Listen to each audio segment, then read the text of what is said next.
da bato baza na kati.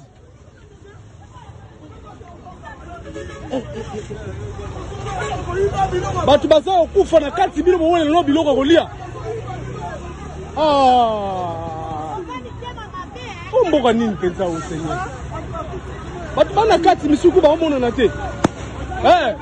C'est bon. Pourquoi pensa bango? C'est ça. Qui dit ça, ngo? Qui dit ça? Qui dit ça? Qui dit ça? C'est bon.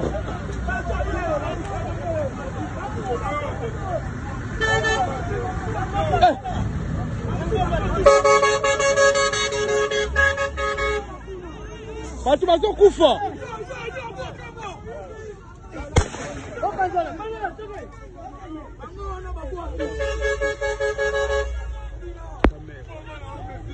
Muta kufit.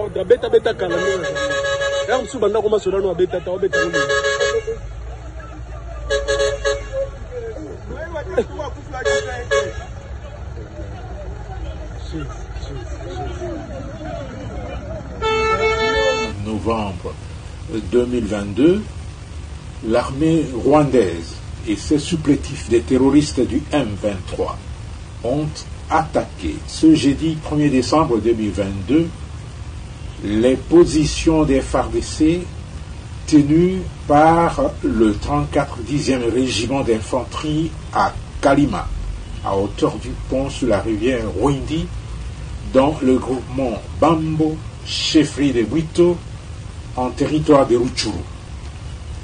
Cette offensive déclenchée par les forces de défense du Rwanda démontre à suffisance les intentions belliqueuses du pouvoir de Kigali, déterminé à saboter les décisions des chefs d'État de la sous-région, ainsi que les initiatives de l'Union africaine, des États de l'Afrique de l'Est et de la communauté internationale pour le retour de la paix et de la sécurité dans la partie orientale de la République démocratique du Congo.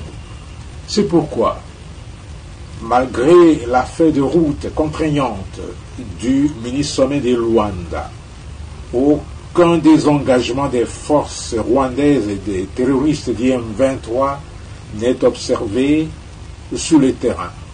Au contraire, il est constaté un renforcement en effectifs et en matériel en provenance du Rwanda. En outre, face au refus des populations de se soumettre à leur dictat, les forces de défense du Rwanda et leurs supplétifs du M23 procèdent au massacre des civils innocents et sans défense dans le territoire de Rutshuru. Le dernier cas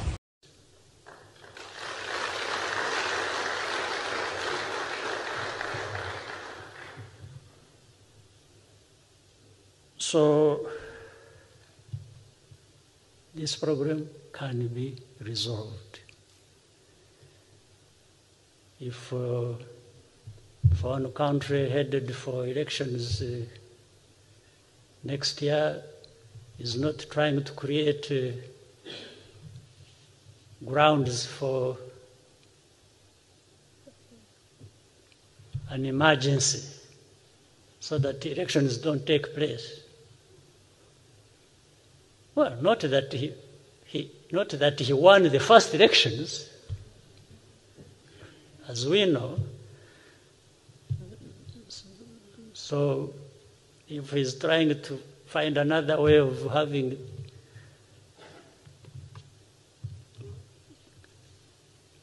the next election is postponed, then I would rather he use the other excuses, not us, because I don't think I think we have really a lot of problems of our own. We don't need to add other people's problems.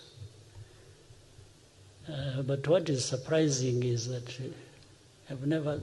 You will help me to try and to understand that. I don't know how it comes that everybody. Alors après, nous savons finalement que les déclarations qu'il fait, c'est fort, c'est consécutif, je pense, à sa déception. De toujours penser pouvoir disposer ou jouer un rôle en République démocratique du Congo, parce qu'il s'est fait non seulement porte-parole du M23, mais il se présente, lui et son gouvernement, comme protecteur de communautés congolaises. Au nom de quel mandat? Il est possible pour lui de faire la politique dans son pays et nous laisser faire la politique qui est la nôtre. Quoi qu'il en soit, ce n'est pas lui qui doit venir nous dire ce que nous devons faire, parce que son ambition aujourd'hui, c'est de déstabiliser politiquement le président Tshisekedi. C'est l'œuvre dans laquelle il est engagé. Je pense que certains de ses alliés les lui ont dit que ce n'est pas parce que vous agitez un mouvement terroriste que vous avez fait renaître, parce que c'est la violence qui vous a toujours guidé, et vous pensez que cela est suffisant pour perturber non seulement la RDC de manière entière, pour briser justement l'élan dans lequel nous sommes. En tout cas, si vous regardez du point de vue économique, tout le monde note qu'au Congo, nous faisons de progrès. Et je pense que le fait que le Congo est revenu sur la scène internationale pour prendre finalement sa place le gêne beaucoup. C'est cette volonté permanente de s'assurer que le Congo est fragilisé qui les guide. Et aujourd'hui, les pas faits par le président Tshisekedi et les différents progrès les gênent dans sa politique. Il faut les saboter. Parce que les calculs derrière, ce n'est pas seulement de faire cette déstabilisation politique à travers cette situation de sécurité, mais c'est aussi interférer dans les prochaines élections. C'est évident et nous savons tous qu'il a de relais ici. Nous savons tous qu'il s'est particulièrement rapproché de certains hommes politiques ici pour s'assurer qu'en 2023, il ait des personnes qui soient à sa disposition pour continuer sa politique de bradage et de pillage. Il est évident que le président de la République, à son arrivée, la stratégie diplomatique, c'était une stratégie d'ouverture. Venez, nous pouvons... Je voudrais en profiter pour vous rassurer, chers Congolais, ceux qui ont pris des armes pour l'autodéfense n'ont plus raison, car la région est là pour vous aider. La région restera avec vous, les armées de la région resteront avec vous pour assurer votre sécurité jusqu'à ce que le gouvernement de la RDC se constitue en une armée et une police qui sera protecteur de tout le monde. Cette crise a fait qu'il y ait dégradation de la situation humanitaire à l'est de la RDC, avec des effets néfastes dans la région et surtout les pays frontaliers. Non seulement les pays ont supporté le coût des déplacements massifs des Congolais, mais aussi les criminels transnationaux ont trouvé en RDC un environnement favorable pour s'abriter dans l'impunité. Il est donc temps qu'on accélère ce processus pour rapatrier ceux qui ont l'esprit de se ressaisir et nous occuper à anéantir le groupe terroriste qui sévit dans cette zone. C'est cela qui fait appel à la solidarité de toute la région de l'Afrique de l'Est pour aider cette partie de la RDC à recouvrer définitivement la paix. Cela aussi interpelle la communauté internationale, car le retour à la paix implique le début du processus de désarmement, démobilisation, réintégration et réinsertion. Le retour à la paix en RDC doit avoir aussi des incidences sur les pays limitrophes qui vont aussi participer au rapatriement des combattants des forces négatives étrangères de la région. C'est ainsi que la région interpelle aussi la communauté internationale à se tenir prêt pour soutenir la région dans ce processus.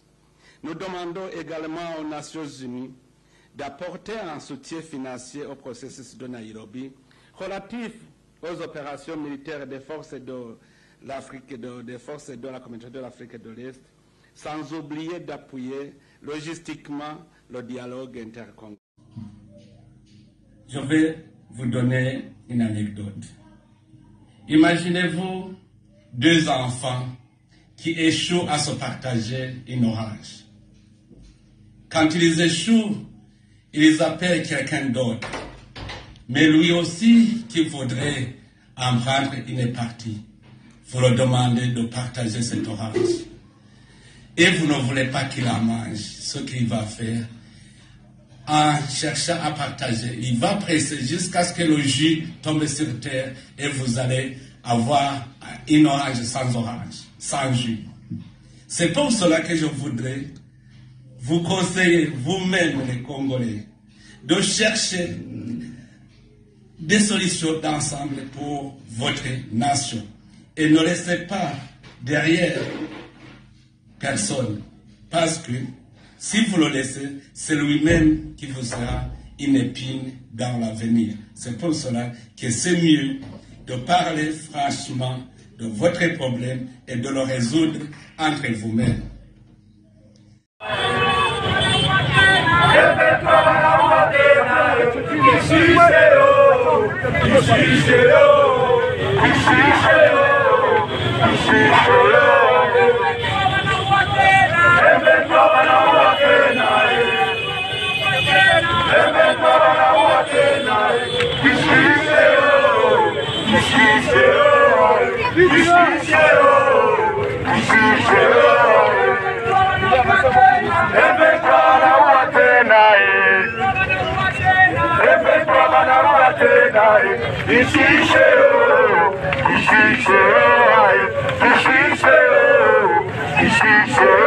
Let me